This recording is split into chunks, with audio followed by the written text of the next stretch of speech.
Урматтуу саламатсыздарбы, урматтуу биздин багбандар. Бүгүн мынакей Жети Өгүз районуна бул Борбордук Азиядагы багбандардын ассоциациясынын төрагасы Абдулла Ташиевич келип отурат. Өзүнүн адистери менен келип, ушу жакындан биздин райондогу багбандарга баягы багбанчылыкты кандай өздөштүрүш керек, ошол боюнча жалпы түшүндүрүү иштерин жасап, ушу семинар окуу өтүлөт. Ошого жакшы активдүү катышып бериңиздер, урматтуу коллегалар. Анан Сөөлжан боюнча дагы Абдулла Ташиевич айтып берет. Сөөлжанды кандай багыш керек экен, кандай киреше алат экен, ошол тууралуу, Сөөлжандын пайдасы тууралуу кеңири токтолуп айтып берет. Ошого жакшылыкка активдүү катышып, жерлерде ошол түшүнгөн адамдарга бир жеринде айыл өкмөттөрдөгү фермерлерге жеткиргенге аракет кылып, жакшылыкка бир активдүү катышып берүүңүздөрдү сурайм. Анда сөздү Абдулла Ташиевич сизге берелик. Ассаламу алейкум, Жети Өгүз район багбандары, саламатсыздарбы? Силер менен Багдабад семинарында экинчи жолу көрүшүп атканыбызга кубанычтабыз, туугандар. Мен Абдулла Ташиевич, Борбор Азия багбандар биримдигинин жетекчиси боломун. Ошол эле кезде ошол Кыргызстанда багбанчылыкты өнүктүрүү фондунда жетектейм да. Багбанчылыкты өнүктүрүү фонду бар. Ошону ачканбыз. Мына ошол жерде биз азыр Кыргызстан үчүн жакшы бир питомник ачканы, ошол жакта фонддун аракеттери жакшы болуп атат. Мына Борбор Азия багбандар биримдиги түзүлүп, анан биздин негизги эле өзүбүзгө койгон задача, бул өзүбүзгө койгон иш-чара бул биздин элдерге дагы, биздин Кыргызстанда дагы жерди эффективдүү пайдаланууну үйрөтүү. Мына өзүңүздөр билесиздер, дыйкансыздар, багбансыздар, мал чарбаны да билесиздер. Эми силерге биз болгону могу жактан эле ыргалдуу багбанчылык боюнча кабар берип кетели деп келгенбиз. Ыргалдуу багбанчылык деген бул ыргалдуу багбанчылык бул 106 жана 9 тамырдагы дарактарды ыргалдуу деп эсептейт, интенсивный. Бат түшүмгө кирет, бат өсөт, анан ошол эле кезде мына ошол өндүргөн товарды жакшы сатылат деп биз ошонун аракетин кылып атабыз. Азыр туугандар, өзүңүздөр маалымдай Кыргызстанда сорт эле көп да. Карасаңыздар, бир айылда эле алман сортунан эле бир 30-40 сорт бар. Өрүктөн бар толтура. Анан берке эменин алмуруттун сорттору бар жок бар. Бардык Кыргызстандын шартын дагы, жери дагы көбүнчөсү окшош эле. Мына бизде дагы суураак жерлер бар, мына түштүктө, түндүктө дагы өтө ысып кеткен жерлер бар. Мына ушул жерлерге кандай багбанчылык кылса жакшы болот. Мына ушул жөнүндө баягы учкай кеп кылып кетебиз азыр. Мына азыр эң эле биздин адашып аткан жерибиз, биз деген багбанчылыкка жер даярдоодо көп мындай катачылыктарды кетиребиз. Анан экинчиси көчөт тандоодо. Көчөт тандоодо чоң катачылыктарыбыз бар. Өтө чоң катачылыктарды ошол жерден кетиребиз. Анан үчүнчү катачылыгыбыз болсо, биз ошо бутоодо кетиребиз. Бутоодо көп катачылыктар болгондугу үчүн дайыма биздин ошол мөмө бере турган, бүгүн эртеге уже кийинки жылы мөмөгө кире турган даракты дагы баягындай кылып туруп туура эмес бутайбыз дагы, анан кайра эле аны өсүүгө жолдоп салабыз. Бутак өсө берет, мөмөдөн кабар жок. Жылдык эле ушул бутай беребиз, бирок туура эмес бутаганыбыздын себебинен бизде түшүм жок боло берет да. Ошон үчүн туугандар, бардыгыңыздарды мына ыргалдуу багбанчылыкка чакырабыз. Ыргалдуу багбанчылыктын бутоосу дагы, жерге мына даракты отургузуусу дагы өзгөчө, бөлөкчө. Мына биринчиден туугандар, ошол жерди даярдап атканда биз мына жерди топудай эле оюп туруп, ошо казып туруп, мына ошол жерге тамырды зордоп эле тыгабыз дагы. Анан үстүнө топурак толтуруп туруп, өс деп коюп кетип калабыз да. Мына ошону менен багбанчылык башталды деп ойлойбуз. Анан туугандарым, мына поликарлик дарагы 25 жыл жашайт да, алмасы. Кокон гилес, баткен гилеси 50 жыл жашайт. Жаңгак вообще-то 100 жыл жашайт да, 120 жыл жашайт поликарлик жаңгак. Эң аз жашаганы бул не? Шабдалы. Ал деле 10 жыл жашайт да. Эң аз жашаганы шабдалы. 10 жыл бул 3600 күн. Баягы жерде жашай турган жерин биз эмне кылып атабыз? Дагы зулумдук кылып туруп даракка. Кичинекей жерге жайгаштырып коюп атабыз да. Жок, андай эмес туугандар. Аны деген бирге бир казып. Анан эмесин дагы түбүн дагы 1,20га чейин казып алып таштап, мына ошол өзүнүн топурагын ээлеп 30%-ын гана алып туруп, тоонун топурагынан органика көп жерден 20 сантиметр алып келип туруп, теги жерди толтуруп, мына ошол жерге отургузуш керек даракты. 1 гектарга 1000 дарак батат. Ошондой кылып туруп 1000 жерди даярдап туруп, ошого биз дарак отургуза турган болсок, бул дарак сөзсүз жакшы өсөт. Жакшы мөмө берет. Мына ошол жерди даярдоодо адашып атабыз. Анан экинчи адашуубуз эмне болот? Бул көчөт тандоодо. Көчөт тандаганда мисалга силер сапаттуу көчөт менен баштадыңар багбанчылыкты, силер 300 сомдон алдыңыздар. Мен сапатсыз көчөттү 150 сомдон алдым, мен да баштадым. Старт кетти, экөөбүз тең отургуздук, кетти. Мен баягындай кылып эле, эптеп эле топудай кылып казып туруп жасап койдум. Силер болсо мен айткандай кылып, однокомнатный квартираны даярдагандай кылып туруп отургуздуңар. Силердики өсө баштайт, оорубайт.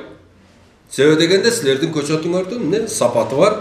Сапаттуу көчөттө иммунитет бар. Иммунитет щитовкага, паршага жана кара күйүккө бар. Бул эң чоң проблемаларга силердин иммунитет. Майдасын айтпай эле кой. Майда ооруларга силердин көчөтүңөр аябай туруштук берет. Меники болсо орукчан көчөт ооруй баштайт, щитовка, парша жармашат.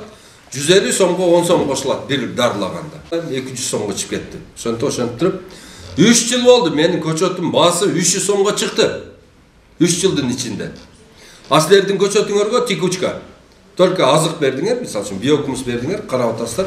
Силердики 330 сом болду. Зато 3-чү жылы силердин сапаттуу көчөтүңөр түшүн берди. Силер уже назад кетип атасыңар. 300 сом, 270 сом, 250 сом, уже 5-чи жылы көчөт полный өзүн жапты. Таза. Ограждениясын жапты.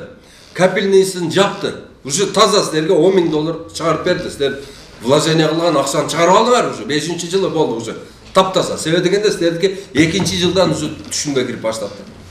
Силер аны жап алдыңар өзүңөрдү. Расходуңар бүттү. Меники болсо, 3-чү жылы меники болсо өсө элек. Дагы мен 4 жыл күтүшүм керек түшүн бериш үчүн. 4 жыл күтөм, 4 жыл дагы. Күтөм дагы анан кийин мөмө чыкты. Силердикинен мөмө чыкты, силердики Red, Golden Delicious, Granny Smith, Early Geneva, Galamaz, Pink Lady, Crispin дүйнө жүзү тандап өтө мындай жакшы көргөн алмаларды өстүрдүңөр. Сонун абрикосторду өстүрдүңөр, кетти болду, сатылып кетип атат силердики. Меникин эч ким тааныбайт. Себеби дегенде муну эки киши эле отуруп туруп, эки бутакты бириктирип туруп, мага алма жасап берип койгон. Мен аны эч жакка алып бара албайм. Силерде сертификат болот. Сертификаттын номери болот. Номер менен силер барып бир жерге алма предлагать этсеңиздер, сертификатын алып барсаңыздар, тети номерди терет. Бул деген турецкий фирма Алма Терим деген көчөткананын эмес турбайбы бул? Сонун. Так дейт. Анан французчасын текшерет. Ошол көчөттү жасаганы эмесин текшерип берет. Французчаңарды текшерип берет. Текшерсе, бул разрешение бар. Бул легальный алма экен дейт да. Легальный мөмө экен. Ала берет. Меникинде бир эки эли кагазы жок. Аны мен сата албайм, эч жака алып бара албайм мен. Мына сапаттуу көчөттүн маанилүүлүгү эмнеде? Мына ушуда ооруга туруштук берет, жакшы өсөт, жакшы мөмө берет, и продаваемость жакшы да. Жакшы сатылат. Өзү бардык эле иштин башында эмне турат? Коммерческий интерес. Коммерциялык интерес туруш керек да. Анан биздикилер азыр бардык эле алма отургузам дей берет да. Алма. Алмага караганда карагат жакшы туугандар. Логистикасы жакшы да.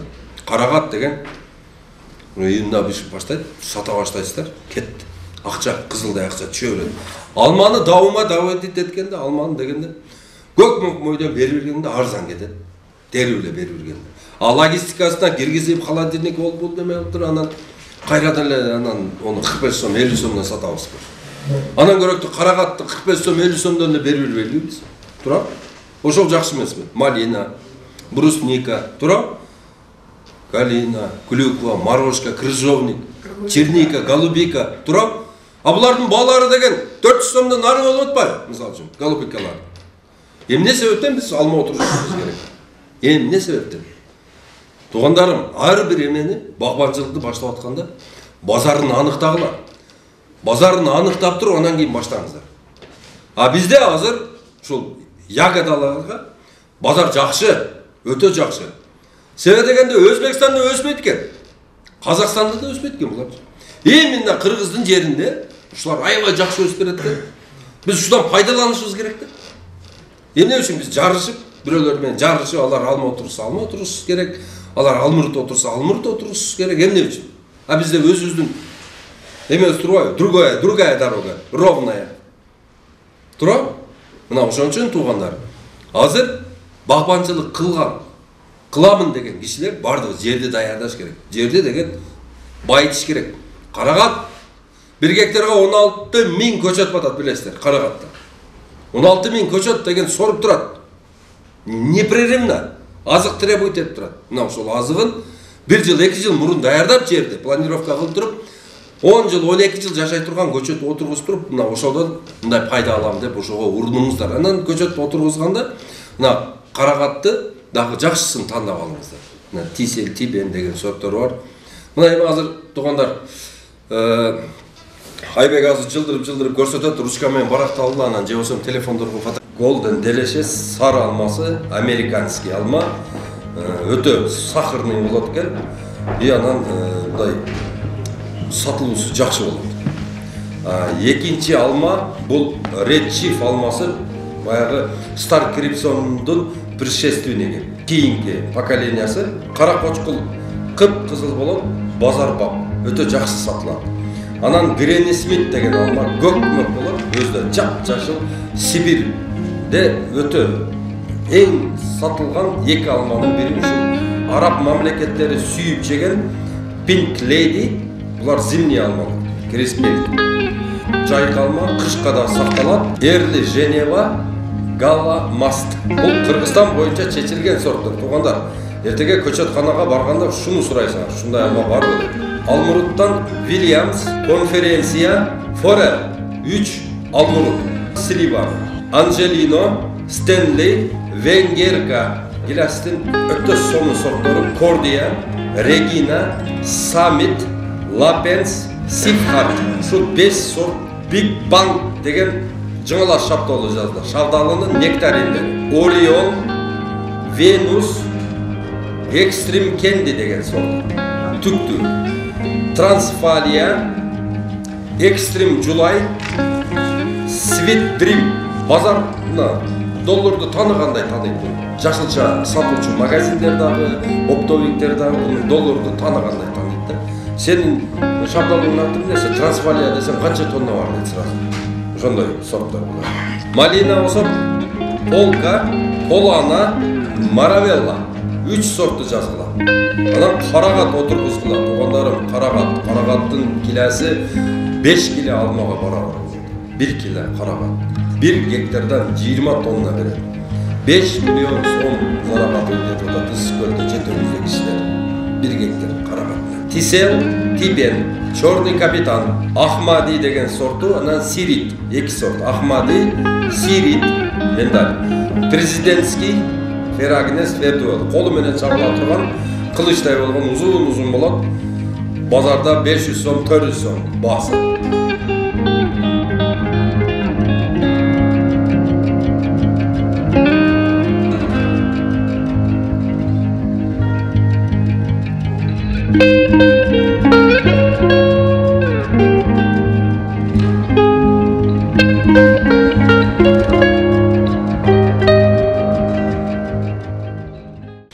Эми туугандар азыркы сөздү ошол Ысык Көл областынын ошо департаментинин органикалык департаментинин башчысы Темиркул акеге берели. Темир ака сүйлөсүн.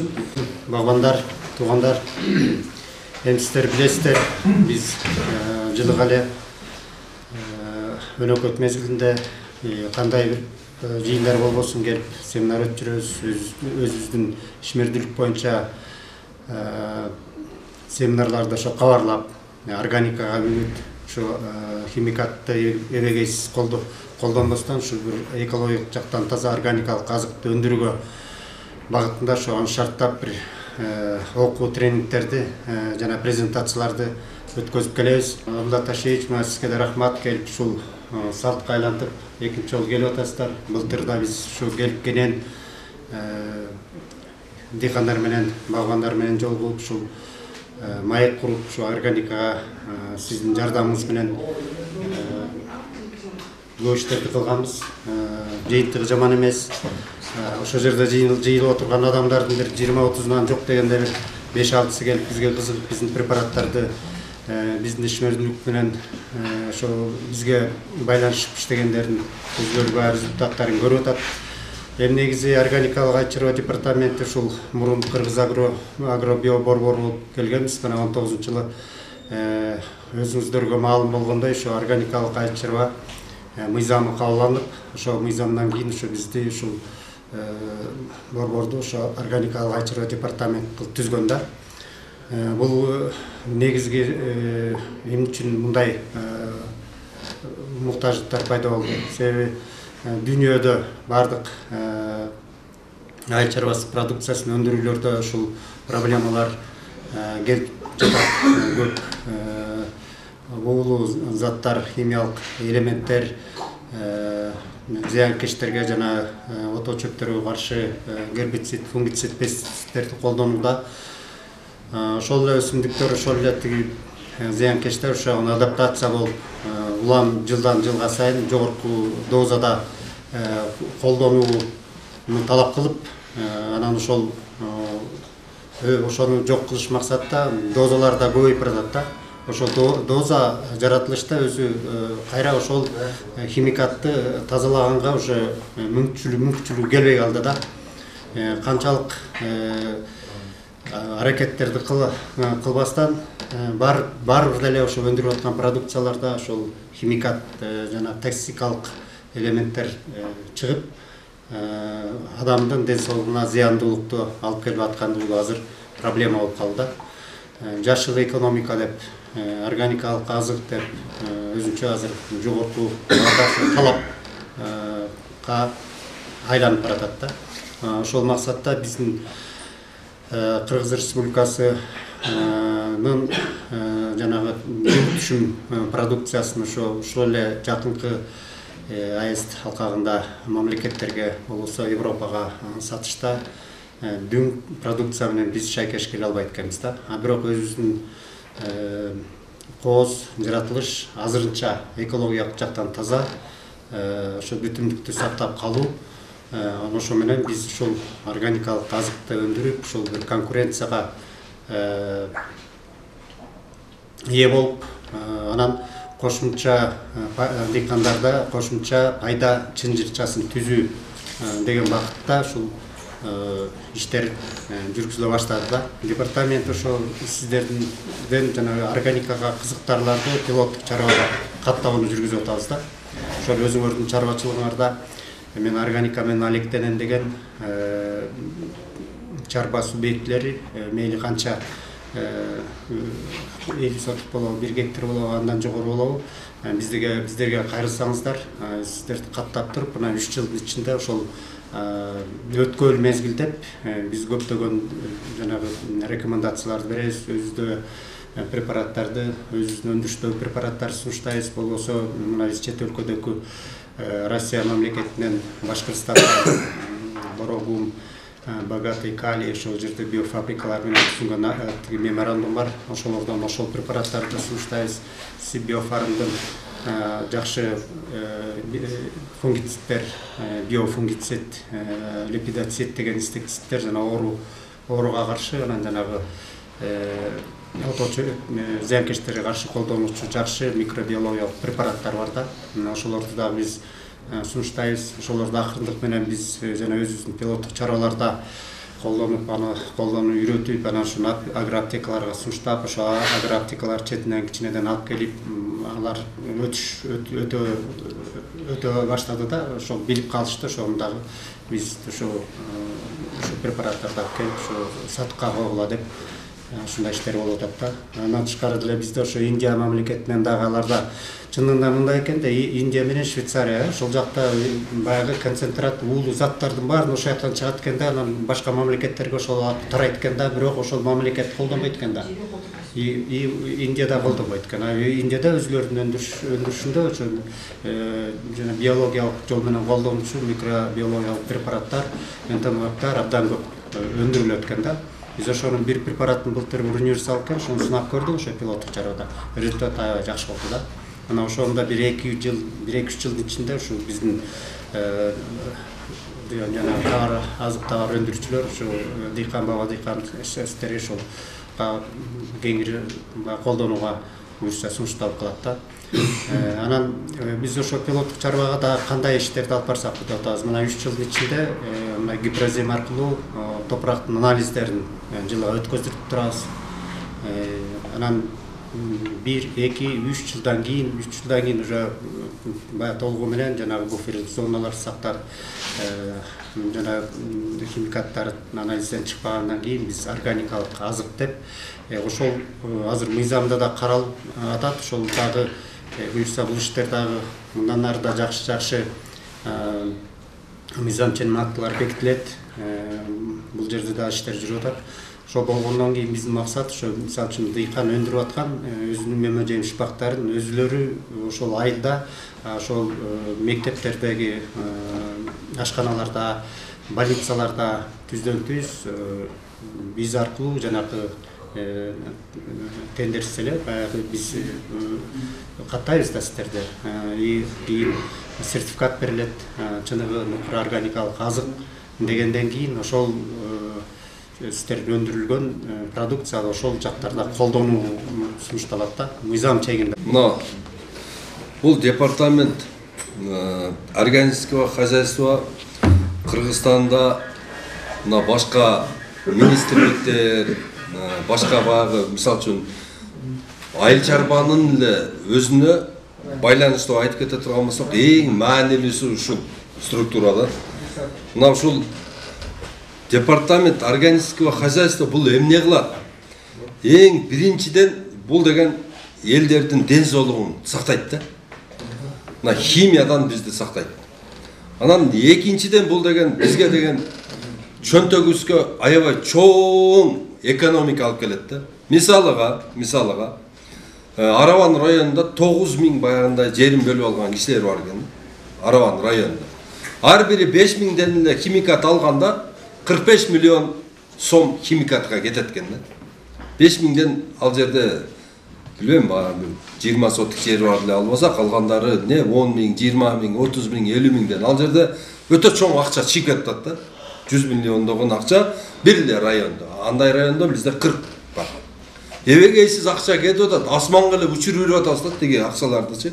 Эгерде эл бардыгы түшүнүп туруп ушул органикалык жолдор менен, зыянкечтер менен күрөшүштү үйрөнсө, анан илдеттер менен ушулардын препараттарын колдоно турган болсо, бизге мамлекетибизге өтө чоң экономика болмок.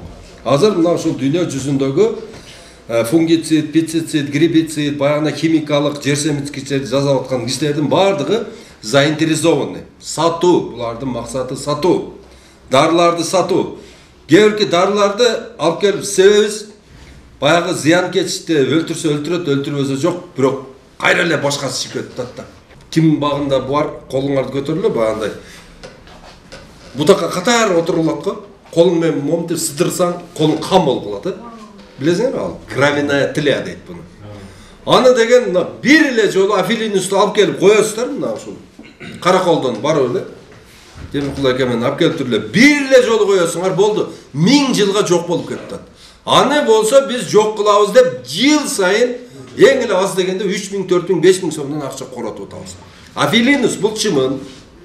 Амбилисиоз тоже чымын. Трихограмма тоже чымын. Златоглазка тоже чымын. И габрабракан бул да чымын. Булар шундай чымындар бизге полезный. Мына энтомология илиминен бөлүп чыгып энтомофак кылып өзүбүзгө биз партнер кылып өзүбүзгө буларды кызмат кылдырып атабыз да. Мына мен ушул органикалык айыл чарбанын жетекчиси Жанара Бакирова ошол эжекеге айтар элем да, ошол кызга.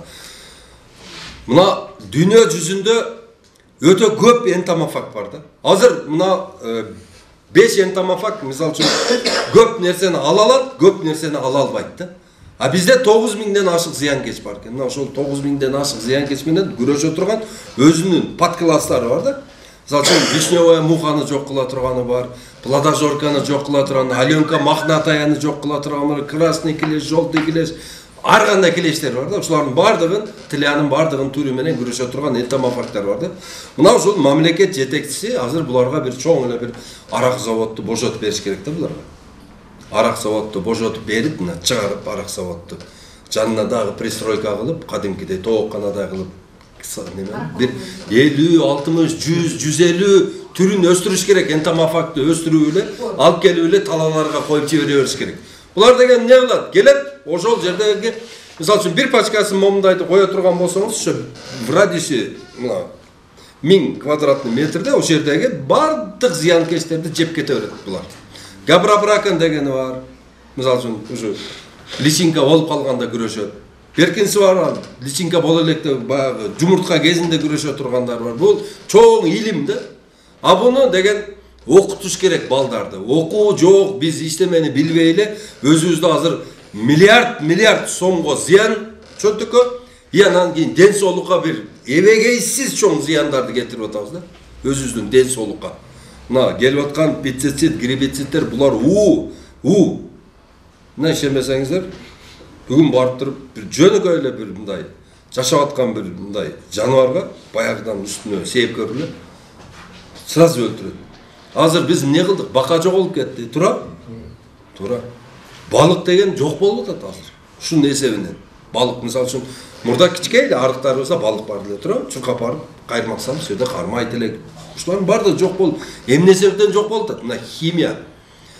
Башка бир биздин мындай душмандарыбыз бизди деген согуш менен эмес, курал менен эмес, муну бизди голодовка эмес, жөн эле ушул химикаттарды жөнөтүп туруп бизди кырып таштайт. Биз аны түшүнбөй атабыз. Башка мамлекеттен келип атат, айланып келип атат дарылар. Китайский дарыларды эле французский упаковка кылып алып келип атат контрабанда. Окшош эле контрабанда менен кирет, бирок ал бар жогу французский жазылган. Франциядан келип атат, аябай жакшы экен, голландский деп сээп атабыз, бирок Кытайдан айланып келип атат. Ушулардын баардыгы намеренно бизди жок кылуу, тукум куруткулуу. Алардын картасында Кыргызстан жок. Алардын картасында Тажикстан жок, алардын картасында Өзбекстан, алардын картасында момундай эле полный эле Россиянын жарымын, анан биз Средний Азия уже кирип кеткенбиз, алардын картасындабыз биз. Булар Кытай деп жазып алган картасында. Алардын максаты бизди жок кылуу. А биз болсо өлбөй тырышып, дагы иммунитетибиз бар экен, дагы жашап атабыз да. Башкалар болгондо кырылып калмак да. Ошон үчүн туугандарым, химиядан токтоткула химияны. Силер мына энтомофак, ана булардын эки препараты бар. Мына ошону колдонгула. Триходермин менен биолигин дегени бар. Мына ушул хакемде толтура, пачка жатат, алгыла деп атат, күндүгө айтып атат. Силер түшүнбөй атасыңар.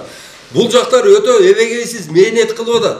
Силер бул жактарды укпай атасыздар да барасыздар агровет апкетекадан өзүңөргө, балдарыңарга тұқым құру проблема чоң емені өзімізге алып келіп отырмыз да. Қиынап отырмыз, өзімізді орып отырмыз біз. Бардық, Қырғызстан орып отырды. Пакистан, Индия айтып жатады екен да. Қырғыздар, сілерде бір чоң бәле шықты. Сілер емнеге орып отырсыңар? Мына келген пациенті жарымы қырғыз екен да. Мысалы үшін 1000 адам барса, ошо 500-і қырғыз екен. Бардық, борым алмаштырам. Же да бірдеме? Проблема да. Онкология шунчалық көбейіп кетті. Бұның бардығы мына химикаттардан. Туғандарым, қырғыз қачан қырғыз болады? Қырғыз қачан өзінің жегенде. Мына өзімізден шығып атқан сары май, өзіміздің ұнды неге пайдалана албай атабыз? Эмне үчүн? Себебі клейковина жоқ. Турау? Клейковина жоқ да. Турау? Ошон үчүн тегирменге пайдалана албай атабыз. Клейковинаны эмне пайда кылат? Мына акемен биолигин менен триходер менен алып келип иштеткиле арпага дагы будайга 30-дан 60-га чейин чыгарып берет клейковинаны. Тетиги Казакстандагы эң элита деген эмен унунуку 30 болот. 30-дан от начиная 30 до 60 көтөрүп берет. Мына пайдалангыла да ушул эменден. Даяр турат, колубузда турган эмени ушундай заттарды пайдалуу, бизге биологиялык заттарды биз пайдалана албай атабыз. Ошого туғандарым өткілі, биологияға өткілі болды. Ерменді қайнаткыла, ачықтағы толтыра чөптер бар, ошону менен бактарактарды дарылагыла. Астына болсо биогумус бергиле. Биогумус менен аны деген чоңойтуп, анын зыянкечтерине энтомофакты койгула, илдеттерине ерменди пайдалангыла. Бардыгы эле өзүбүздүн колубузда турат. Анын эме кылыштын кереги жок. Анан дүйнө жүзүндө дагы мына Россиянын өзүнөн алып келебиз десек, дагы 30 энтомофаг алып келиш керек. 30 энтомофагты алып келе турган болсок, булардын зданиясы не позволяет аны баккан. Ал кичине булар филяк менен кол менен көтөрүп, түшүп, эме алып, кыйналып, кандай кылып кыйналып жасайт бул триходерм деген препарат, триходерм. Биолигининди кандай кыйналып жасайт. А ошол эле кезде Банецкий анан дагы эмне деген толтура лабораториялар ачылып кетти, кыргыздарды эмне сойгону даярдап атабы. Бардыгыбыз эле багып эле химия менен семирдирип эле эмне биз эмне убойный цехке кетебиз бардыгыбыз. Эмне мынчалык эле семирип атабыз? Эмне мынчалык эле баягында чарчап, чалып эле кечке эле наалып эле урушуп, анан 5 жылда эле революция кыла беребиз? Ушунун бардыгы жеп ичкенибизден болуп атат. Аны түшүнүш керек. Анын философиясы бөлөк, башка жакта болуп атат. Мына ушул биздин тамагыбыз аркылуу бизге нападение кылып атышат. Биз аны түшүнбөй атабыз. Ушул туугандар өзүбүздүн өндүрүшкө өтөлү. Мына магазинден туткасын кармап эле тартып киргенде эле карасаң 99% башка жактан келген продукталар. Өзүбүздүн печенье жок, өзүбүздүн май жок, өзүбүздүн эчтеме жок. Кирсең кокустан булар товар бербей койсо, жып-чыңалач баягы Союз таркагандан кийинки магазин бар го. Только баягы морской капуста калды, калган полн жеп койгонбуз. Ошондой болот. А өндүрүшкө не керек бизге? Өндүрүшкө бизге желание эле керек, бизде бар жок. Бар. Өндүрүш кылган технология келди. Өндүрүш кылганы жер турат. 2 миллион гектар жер бош жатат азыр.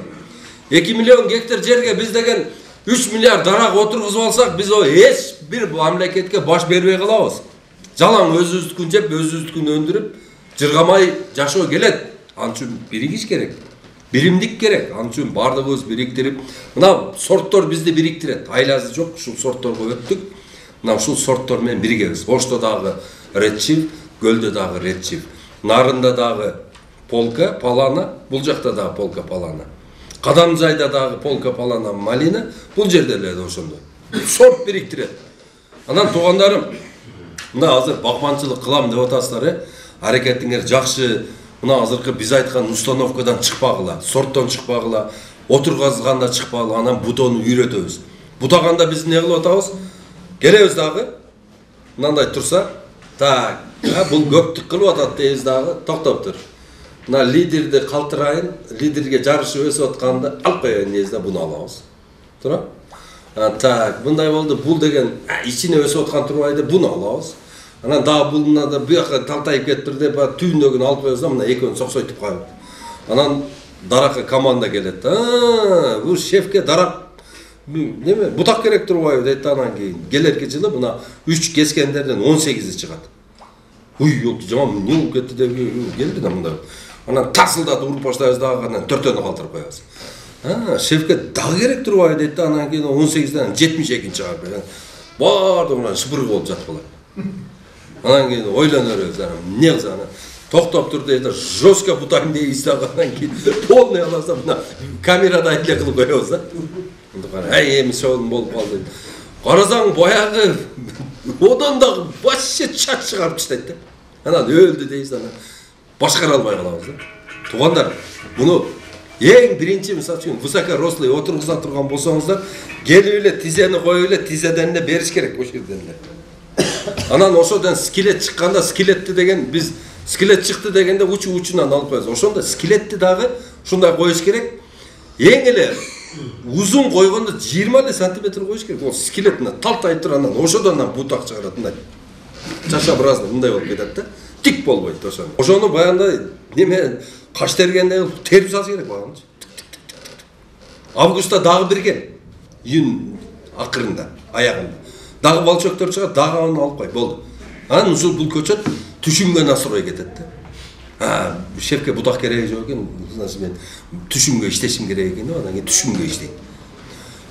Мына 1 жылдык даракты 3 жылга чоңойтуп койсоң керек болсо, ошол бутоо менен. KGB бутоосу деп атайт. Ким деген кишинин жашыл бутоосу бул KGB. Мына ушул формага салып, мына азамат алмалары 2 жылдык алмалары ма? Высокорослый 2 жылдык алмалары түшүмгө кирди да.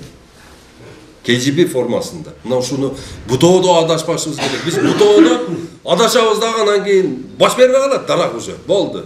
Тем коебуз, берсе берет, бербесе жок, карап коюп жүрө беребиз да. Ошон үчүн бутоону катуу киришиш керек, бутоону үйрөнүш керек. Бутоону үйрөнсөң, анан кийин мөмө аласың. Бутоону билбесең, сен отун аласың.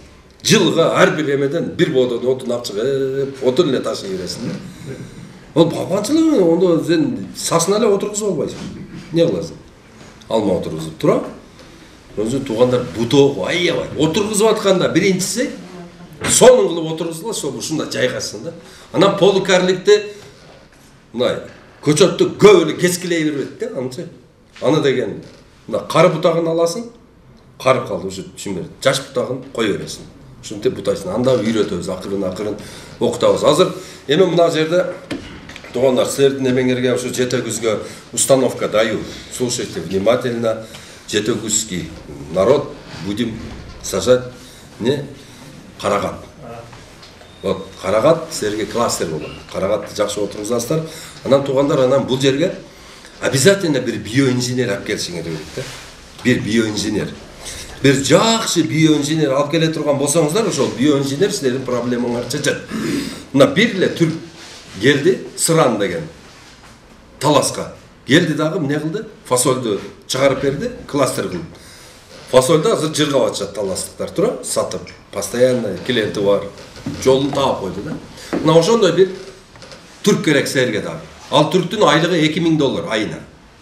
Огуп тургула, $2000. 1,5 жыл жүрөт. Көчөт бышкыча. Анан адан сырткары да $50,000 бересиңер, ол маточник алып келет.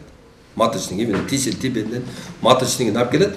Бирок эмнеси жакшы, 1 гектардан бул эгерде алма чыгара турган болсо 10 гектардан 1,5 миллион алма чыгар дейти. Карагат отургуза турган болсо ал жерде где-то 4-5 миллион карагат чыгарып берет да силерге. Карагаттын көчөтү оригиналы билип атасыздар, 100 сомдон нары болот. Тура? Ал жерде эгерде бир ушу жерде бир жакшы бизнесмен боло турган болсо, ушул ишти колго алып туруп правильный көчөт чыгарып берет да силерге. Мына ушул жылыга 5 миллиондон көчөт чыгара берет да, жылыга. И анан сразу ушу жерде бала окуткула, ошого шакирт түшүргүлө да. Шакирт деп коет бизде ошто. Аркасынан жок дегенде бир 50 баланы эрчитип койгула да. Алар отойт, немелеп карап, кандай эмне иш кылып атат, бардыгын үйрөнүп алышат. Анан кийин өздөрү көчөт чыгара берет. Мына Кыргызстанга чыгарасыңар кийин. Полностью өзүңөрдү Жете Күз районун обеспечить Нарын областу полностью карагатка толтуруп, түптү толтуруп, анан кийин уже чаткал, алайкы, анан чоң алайга бересиңер да. Ушунда бир биоинженер келип силерди районуңарды миллионер кылат. Анан областына бышар ора. Сону бышат да. Мен Акталадан өз көзүмен көргөм да. Жымбылыс дегенде бар. Сон үчүн. Эми бир эле ушул карагатты карабаңыздар туугандар. Дүйнө жүзүндө өтө сонун сатыла турган бул эмне? Биринчиси мына голубика, черника, морожка, брусника, клюква, калина, малина, ежемалина, крыжовник. Ушуларга көңүл бөлгүлө. Мына ушулардын көчөтүн чыгара алат ол. Түрк келе турган болсо биоинженер. Силерди жыргатып эле коет. А бирок ошого мына Темир экем айтты го бир кооператив түзөбүз деп. Ар бириң ошол кооперативге жок дегенде 100 000 сомдон кошуп туруп 100 киши биригип туруп ушул ишти аткарышыңар керек да. Ал 100 000 сомуңар силерге 1,5 жылдан кийин миллион болуп кайтат. 1 миллион болуп аркага кайтат. Сом болуп. Түшүнүп атасыздар силер мени деп атам. 1,5 миллион көчөттү 100 сомдон эле сатканда канча акча болот? 150 миллион сом болот. 100 киши ушуга кооперативге кире турган болсо, ар бири 100 000 сомдон кошула турган болсо, ар бири 1,5 миллиондон киреше көрөт. А мейли миллиондон көрсүн, калган 500 000 не ушундай иштерге жумшагыла. Сонунда бул. Мына ошого азыртан аракет кылыңыздар. Азыр ушул жерде эле түзгүлө, сүйлөшүп кел.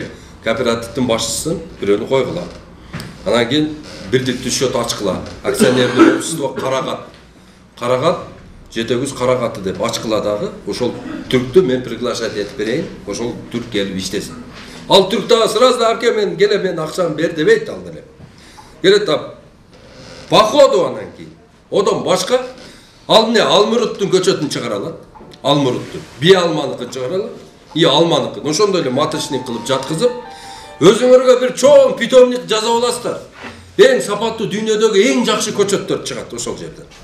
Келе ошого аракет кылгыла да. Бир эле Карагат эмес, башка көчөттөрдү да чыгарып бересиздер. Анан кийин ал биоинженердин дагы бир жакшы жери карап туруп мына энтомофагтарды ушундай иштетип берет. Силер эмеден эконом кыласыңар. Карагатка түшүп кетип атат, стеклянка мындай бан эме. Энтомофагты кой берет ушундай малында. Өзү дагы энтомофаг алып келет. Булар багып берет, стеклянка менен күрөшөсүздөр. Силер ар бир гектар Карагатка мисалы үчүн 20 000, 30 000 сомдон коротпойсуздар. Ал деген дарылап берип коет да. Мына биоинженер ушуну чечет. Мына ушул биоинженерди бир эле ошол түрккө жалдырабастан өзүбүз дагы окутайлы. Мына ушул жерден ошол кооператив түзүлгөндөн кийин ошол кооперативдин эсебинен 5 ушул жетегүздөн 5 баланы спонсировать этели. $25 000 5 балага кетет. 5 жылдан кийин келет да, ол түрктөн дагы кыйын бала болуп келет ал. Киши болуп кетет. Мына весь ушул жетегүздүн проблемасын чечет. Алар не только баягы эме эмес, баягы Карагат, Парагат эмес. Мына тоодогу бизде сатыла турган 1000ден ашык чөп бар экен, сатыла турган, акча боло турган. Эң кымбаты $1,5 миң, эң арзаны $5-6 кете турган чөптөр бар экен. Ошону да танып келет ал. Ошону да рыногун билип келет. Мына кадр решает все деп Сталин бекер айткан эмес. Ошого балдарыңар барбы азыр? Быйыл бүтө турган балдар. Ким баласын Измирге окуга жөнөтө алат? Мына биз жөнөтүп беребиз. $5 000 5 жылга кетет. $5 000. Биринчи жылы 3 000 берет подкурс. Английский, турецкий окуп туруп, подкурста окуйт. Анан калган 4 жыл болсо $500 төлөйт. $2 000 калгандан общий $5 000 кетет. Өтө чоң адис болуп келет балаңар. Чоң адис болуп келет. Ал отурбайт мамдагы ата мен Россияга барайынбы, барбайынбы, же эмне кылайын деп отурбайт. Ал деген уже келет дагы мына жетегүздүн бардык проблемаларын айыл чарбага байланыштуу чечип берет.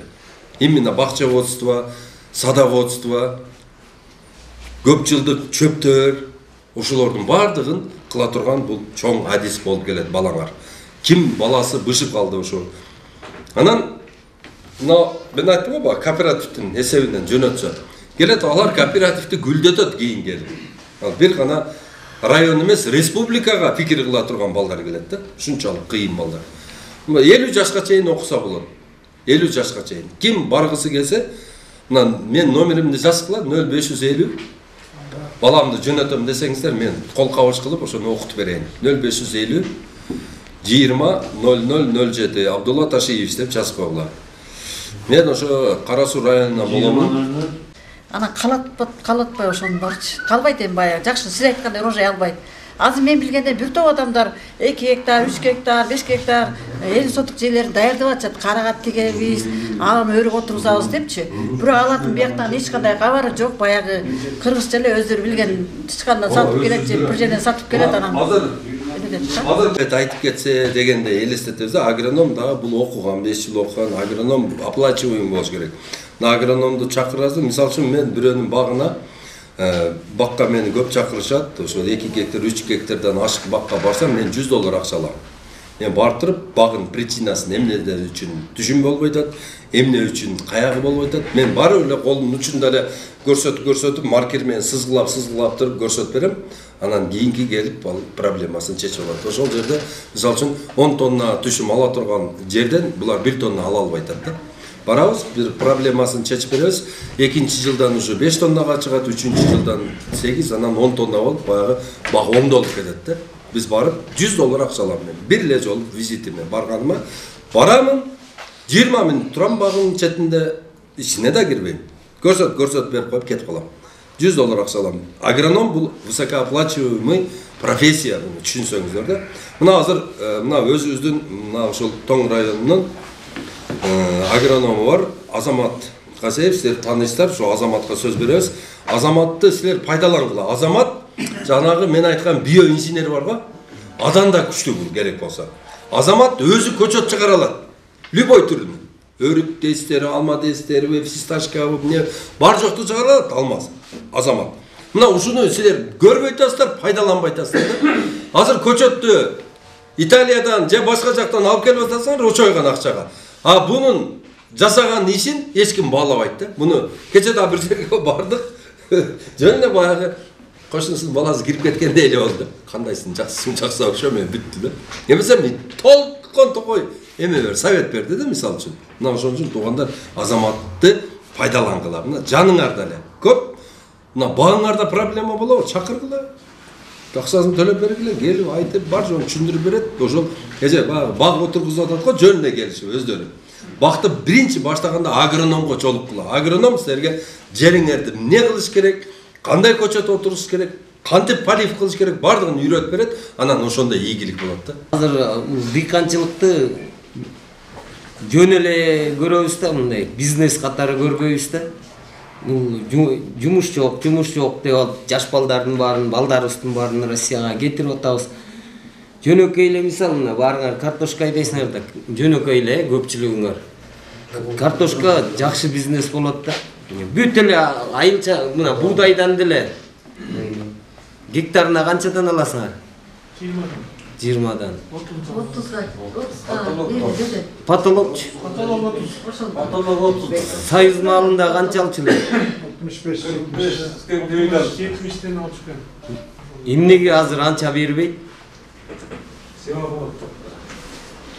Ким күнөөлүү ага, мамлекетти же ким? Бүт баарына өзүбүз эле күнөөлүүбүз да.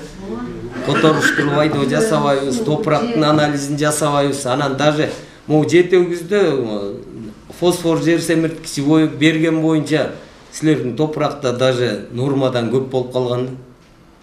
Ошон үчүн биринчи топуракты анализ кылыш керек. Дыйканчылыкты бизнес көрүш керек да. Жөн эле айдап коюп, жөн эле дегенде акча болбойт да. Россиядагыдай, мына Россияда иштеп жүрүп келгендер бар бараңарда. Россияда иштегендерди көрсөңөр, ошондой бияктан иштесеңер Россиядан көп акча табууга болот да. Жөнөкөй эле мисал. А муну бизнес жумуш көрүш керек да. Жумуш жок. Бирден болсо элдер чогулуп, жумуш жок, өкмөт эчтек. Өкмөт жерди берди, иштегиле деди, бүт баары бар. Мээнет кылып иштесек эле жакшы акчаларды тапсак болот да. Бирок негизги маселе болуп атпайбы? Акчаны алат, кредит алат, анан бир айда төгүп баштайт. А ошол акча маселе аябай чечип атпайбы? Удобрениени сатып аласың, сатып аласың, анан жерди арендаласың, анан алып кайра эле баарын төлөп баштабай. Көпчүлүк элдер ошондон аттанып атышат. Жок, үйдөгү капиталды пайдаланыш керек да. Койлорду жөн эле башын, койлордун башын багып эле жөн эле саны менен турбайсызбы? Койлорду байлап туруп жазында сатып ийгиле, ошону кайра жерге салгыла, жерден күзүндө кайра акчаны чыгарып туруп кайра мал алсаңар, бир коюңарды 3 туудурсаңар болот да. Жөнөкөй эле мисал картошканы эле айтайын, мындай оңоюраак эсептегенге жакшы болот. 100 килограмм элита картошкадан 1 тонна чыгарса болот, айдап жүрөсүңөр да. Анан аз 1 тонна картошкаңар 10 000 сомбу? Bir койдун баасы. Мой 100 килограмм. Bir коюңарды саптырып 100 килограмм алсаңар, коюңарды күзүндө картошканы казсаңар 1 тонна картошка азыркы баа менен 50 000 болуп атпайбы? 10 000 сомдук койду айдап ийдиңер дагы кайра ашып кетсе 12 000 болуп келет күзүндө, чынбы? 50 000 сомго кайра 12 000ден 4 кой алып атпайсыңар. Bir кой натуральный килейген 3 кой тууп берет. Анан акча жок эле дейбиз, койлорду жайлоого айдайбыз, уйларды айдайбыз, акча жок, кредит алып алып кайра сайыла беребиз. Андан көрө үйдөгү капиталды айландырыш керек да. Малдарды байлап туруп сатып ийгиле, кайра күзүндө алып туруп, кайра күзүндө мал кайра арзандаган, баары келгенден кийин арзан болот да, ошондо киргизип койгула, жазында кышкысын өзүнчө бизнес болуп калат, жайкысы өзүнчө бизнес болуп калат. Жөнөкөй эле элементарный эле да, моюн жар бербейт. Койдун башы азаят деп эле кайра айдай беребиз. Элементарный эле да. Жөнөкөй мисал. Кредит өзү билесиздер арам окат да. Вообще албаш керек. Кредит алган адам биринчиден Алла Тааланын астында күнөөкөр болот, анан колунан береке кетет. Кредит алган адам күнү түнү ойлонуп калат. Эч ба жашоонун жыргалчылыгы жоголот ол кишигечи. Кетишке карыз ойлойт. Такыр жолоо болот туугандар. Вообще албаш керек. Endi көчөттөр барбы? Көчөт жок, аз жасабай калгам да. Подвальный иштеп өтпөсүн. Азыр сапаттуу жок болуп калып, мурун жасачумун, андан кийин азыр сапаттуу жок болуп калганда качан дагы ушундай семинар болот дейсеңби, дагы мындай обрезка үйрөткөн семинар өткөзөбүз, насалар.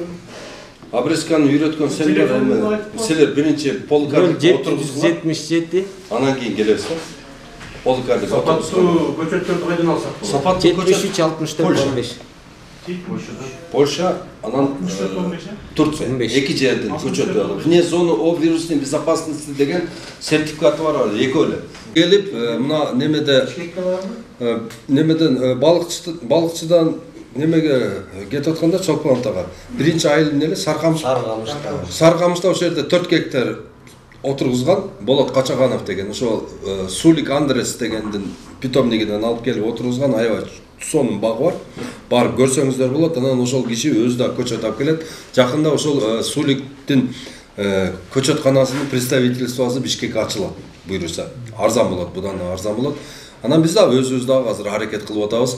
1000 сомдон багандай краудфандинг кылып туруп, Кыргызстан боюнча акча жыйнап атабыз. Ошол жерде bir элита жакшы питомник жасайлы деп атабыз да. Инвентор лабораториясы менен, сорт испытательный участоктары менен, теплицасы, чоң зданиясы, оборудованиясы болуп, бардыгы 5 миллион долларга турду. Ошол биз эсептеп бардыгын чыгарып койгонбуз, ошол акча жыйнап баштадык. 1000 сом которуп коесуз, биздин көчөткана иштегенден кийин 10 сапаттуу көчөт обратно аласыз.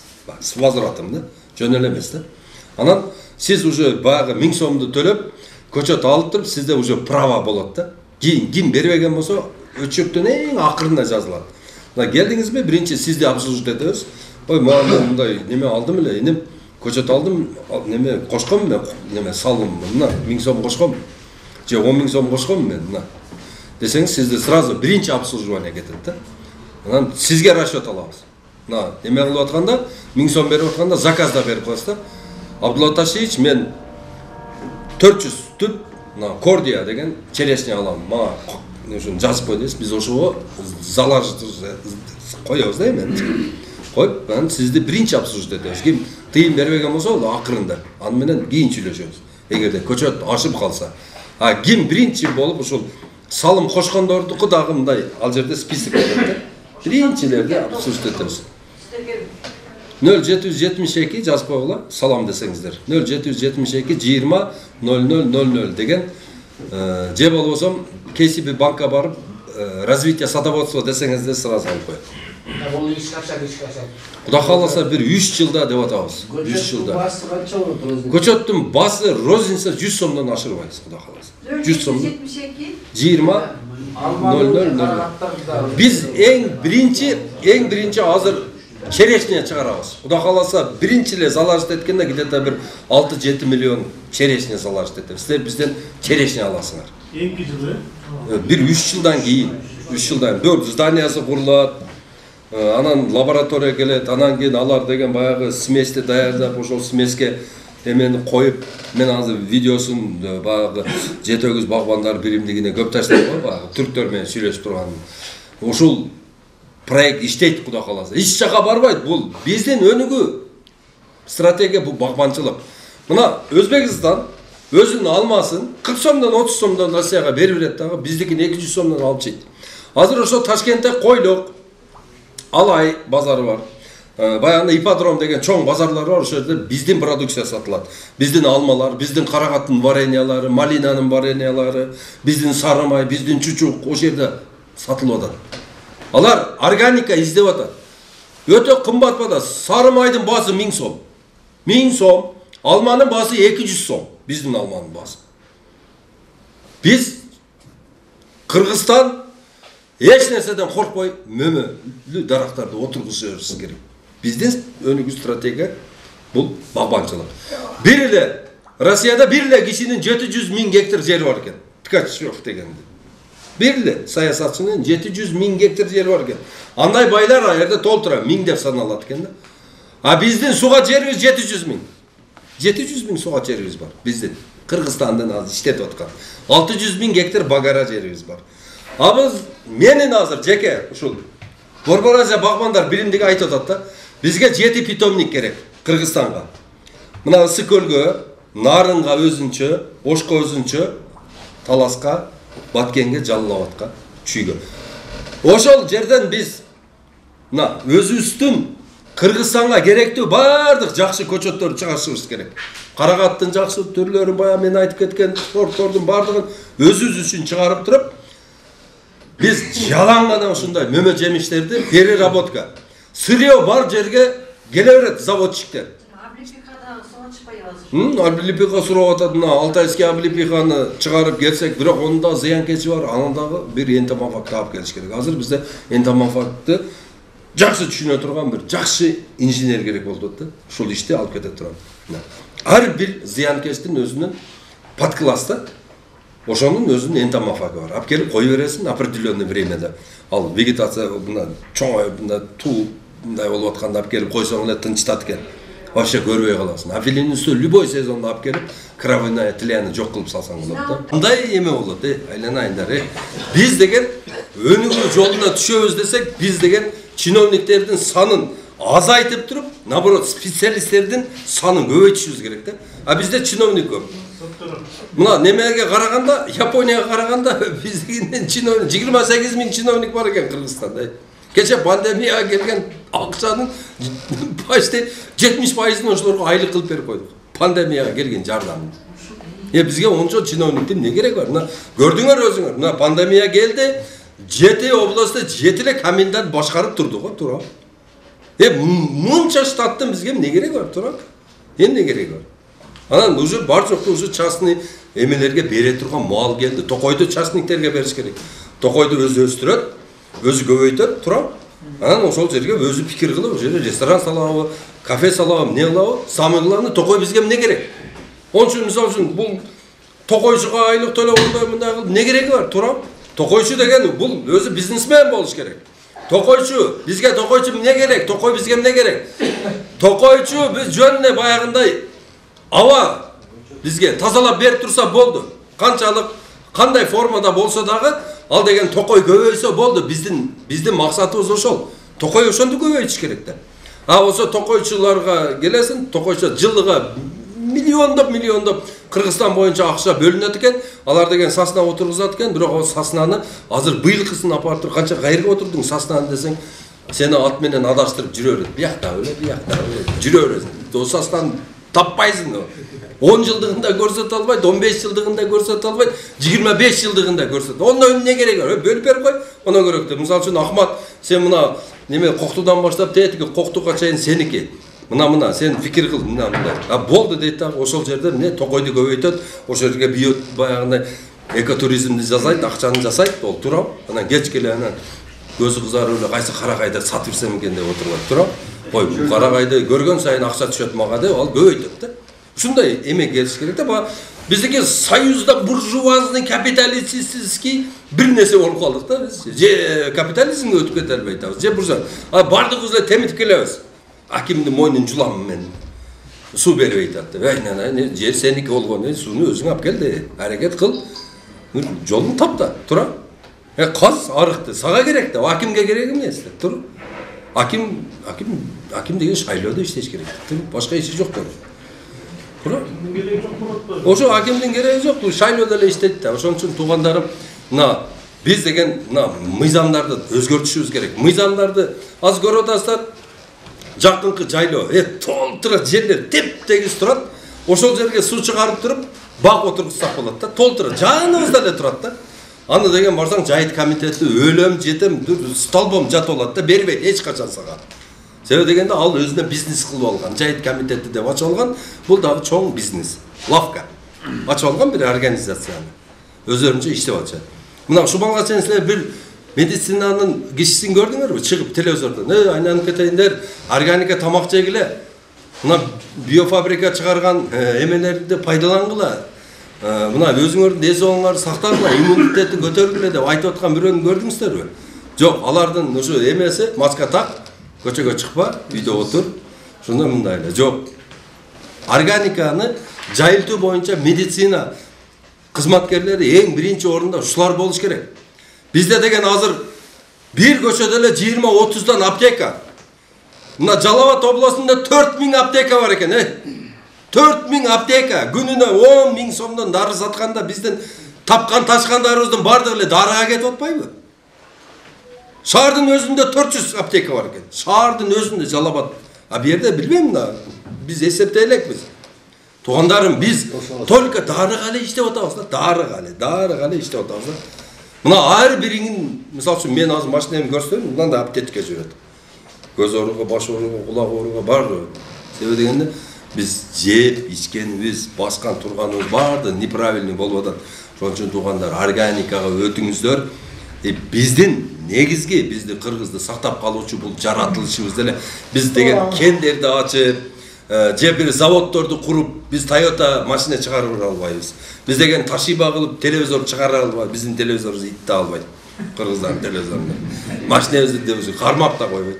Биз таза жаратылыш, ушул Алла Таала бизге берген байлыкты будан дагы красивый кылып көрсөтүп, жолдорду оңдоп, ошол жерде жашылдандырып, элди тартып, ошол жерде туризм жасап, правильный туризм жасап туруп, ошодон биз пайда көрөбүз. Органика тамак ашты сатып, ошодон пайда көрөбүз.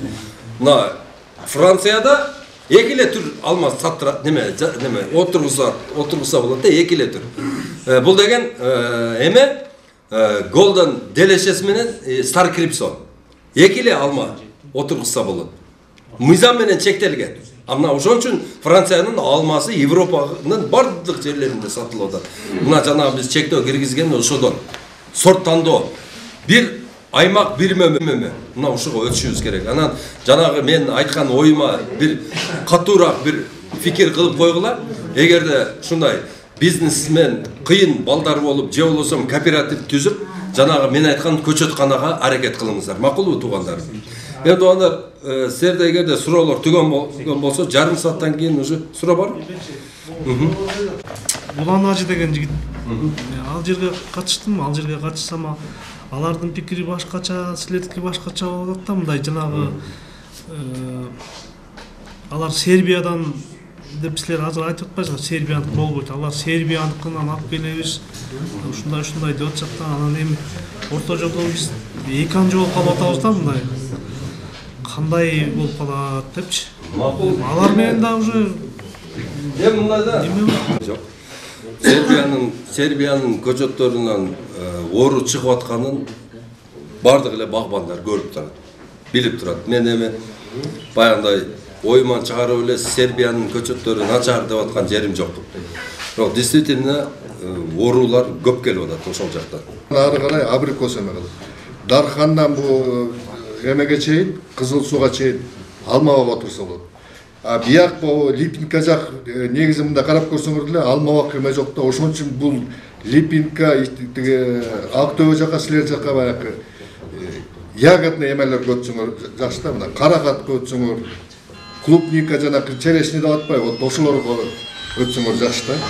Ар бир жердин өзүнүн мурунтан 30 жыл, 40 жыл, 50 жыл, 100 жыл, балким 1000 жылдан берки өзүнүн багбанчылыгы болгон да.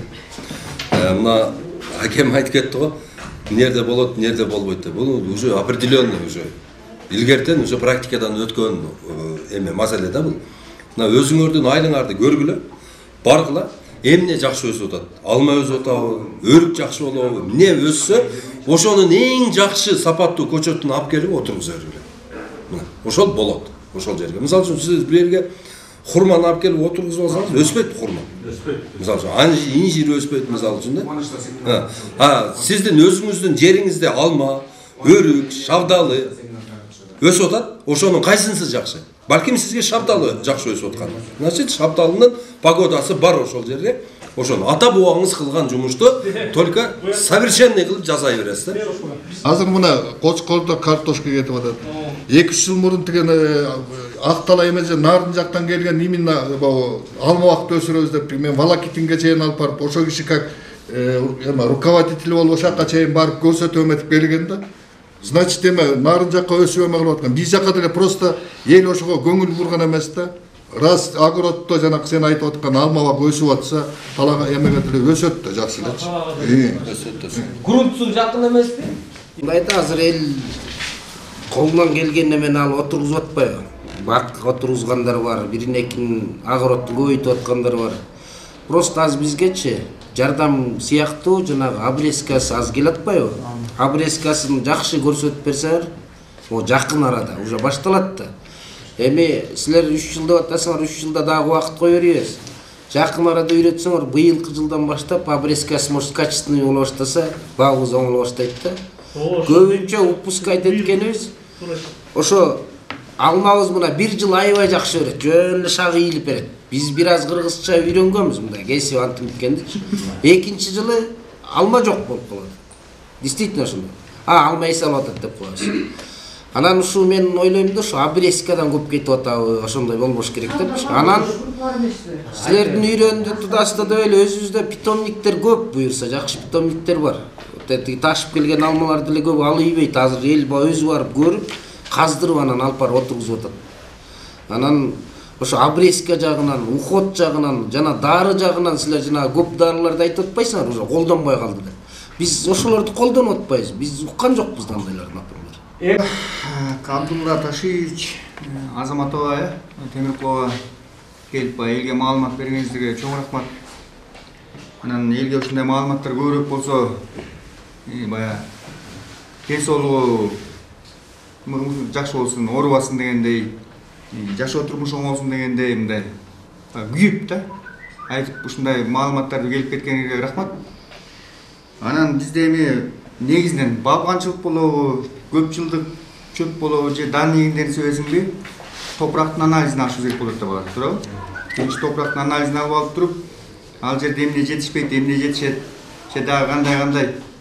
Бизде ушунда улуу сиз отурасыз, Темиркулов отурасыз баягы кызмат адамдар дегендечи, ушу анализ ала турган лаборатория боюнча Ысык көл областына атайын. Себеби Бишкек шаарында бар. Эми ал элде ачык айтканда көпчүлүгүндө эле анализ жөнүндө түшүнүк деле жок. Топурактан анализ алып турганда иш алып барыш керек деген түшүнүк деле жок да. Анан барыш керек. Анан эми Кыргызстан боюнча барганда очередь болуп калышы мүмкүн, Арган болушу мүмкүн дегендечи. Анан ушу Ысык көл областында бир анализ, топурактын анализин ала тургандай бир лаборатория курулса, бул элге жакшы болуп берет. Анан ошондон кийин анан ишти алып кетиш керек да. Багбанчылык кылам деген ишти эле топурактын анализин албаш керек да. Анын ичинде мисалы үчүн каракат тигеби, өрүк тигеби, алма тигеби ар бирөөнүн өзүнүн спецификациясы бар, туурабы? Болгон аяктан. Боп-бош эле турат.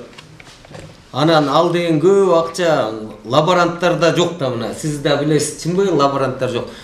Көп деле акча болбойт. Анализди туура алыш керек, пробасын топурактан. Болду Бишкекке салып ийсең, туугандар бүт бар эле Бишкекте да барсаң, негизги полный анализ 2300 сом болуп кетет. Анын ичинен дыйканга эмне керек? Азот, фосфор, калий подвижный, кайра неподвижный алто, анан pH, гумус болду. Бүттү. Ошолорду эле эсептеттирип койсоңор жерде. Ошону элге жеткирик дегенде. Элге жеткиргенде кызыккан кишилер баары эле өткөрүп атат. Бояк жетегүздө деле көп өткөргөндөрчү. Анан лаборатория өзүнчө эле лабораторияны алып келиш деген эмне деген акча. Азыр өкмөт өзүнүн айласын таппай атат. Анан кайдагы лаборатория? Андан көрө боп-бош турат тиги агрохим станцияда. Жөн эле отурушат да. Ошо жака эле өзүңөр кылла. Бул байкеда суроо берип атты эле, жана алмабыз 1 жыл байлап эс алма болуп калды деп. Ал алма 1 жыл байлап, бир экинчи жылы байлайт деген оору болуп калганда, анткени бүт жаныбарлар сыяктуу эле эмдиге жылкы түшүмдү быйыл жасайт да. Мал кеши бүт эле жаратылыш бир да. Анан ошон үчүн аябай гүлдөгөн жылы цветочный гүл бүчүрлөрдү жасай албай калат дагы. Күчү көп кетип калды да гүлгө. Анан кийинки жылы наоборот болуп калат. Кийинки жылы аз эле гүлдөйт, энергиясы көп, кайра көп гүл бүчүр салып салат. Бүттү ошондон эле периодичность болуп калат дагы, неме болуп калат. Аны бузса болот. Ошону обрезканы туура кылыш керек да. Азыр эми угуп тургула да аягына чейин. Аябай гүлдөгөн жылы жесткий кесип койгула, гүлүн күйүп салгыла, энергияны баланстап коесуңар да. Бүттү, андан кийинки жылы аз гүлдөгөн жылы тийбей эле койгула, гүлдөй берсин. Кийинки жылы кайра көбүрөөк гүлдөп барса, гүлдү күйүп салыш керек негизи. Анткени гүлдөгөндөн 4-11% мөмө берет, калганы энергия алып кетет. Ошон үчүн алма өрүк боло гүлдөгөндөн кийин силкип эле катуу эле силкип күйүп түшүрүп салгыла. Ошол эле жетет. Ошондо анан эмдиге жылкыга да неме болот, балансталып калып, постоянно урожай бирдей берип калат. Анан кыркы боюнча мындай бир кызыктай мындай өкмөттүн неме койгондой коюп атасыңар да суроону кабыргасынанчы. Каалаган мына мен Казакстанга чейин деле тет талас эмеге чейин деле барып кырам. Просто желание болуш керек да өзүңөр бул жерде жүрөктө желание болуш керек. Отуруп алып качан келет алма уш озума туш деген сөздөрдү айтып чогулгула, уюшкула без проблем келип туруп өтүп кетебиз. Мен мына 2004-төн бери ушу консультант болуп иштейм. Мына Салтанат же билет, көп эле кишилер билет биякта. Ой, окууга чогулгулачы десең, кол бошобойт дейт. Кол бошобойт дейт. Анан мына Салтан же 2004-төн бери мына почти 20 жылга аз калды. Проблемада уш келе окутобуз бесплатный, кофеси менен, чайы менен деген күндөр да болду да. Жок. Анан келип эле мындай чогулуш болгондо барыңар чын эле кайра окуу жок, окуу өткүлө дейсиң. Атайын убактыңды бөлүп келсең, 5 эле киши, 20 киши келет деген жерге. Былтыр февралда болду, февралда баккал бар бир окуу өткөздүк. Баягы кетип жүргөндөр эле качат, мындай. Ойгонбой. Былтыр болду. Быйыл жок, быйыл мына азыр келип атат. Келип атат. Азаматка бир суроо бербайбы? Аграрный университетке окуйм десе ошол школдон барып же ошактан эме кылбасыңар, мен айыл өкмөткө да салып коеюн, ошактан баягы данныйдарды алып документ эме кылсаңар. Биз баягы акыркы жылдары мына аграрный университетте мындай бизде ушу биздин районго мына мен агрономмун деп мындай балдар жок да. Ошон үчүн азыр ошо балдарды эмелер жаш балдарды окутушубуз керек да. Билим алыш керек. Азыр баарыбыз эле агроном, ветврач, зоотехник, тиги механик болуп кетпедикпи? Баардык жагынан эме кылып жүрөт. Ошон үчүн мындай бир кесипке дагы үйрөтүш керек да. Кимдин балдары, кыздары быйыл бүтүп, же болсо туугандардык болсо ошого эметип көрсөңөр, бул эме бюджет неме? Жатаканасы менен стипендия баары берилип, бекер окутуп эме кылат да. Бул Ата деген көрүнүп турат. Буякта Кыргызда момча 1000 гектар карагат бар экен. Значит, бул жерде биз келсек болот. Келет. Өздөрү эле келет. Заводда курулат, бардыр, жолдорду да өздөрү оңдойт. Карагаттын эсебинен болот ушунун баардыгы. Биз болсо эмне кылып атабыз?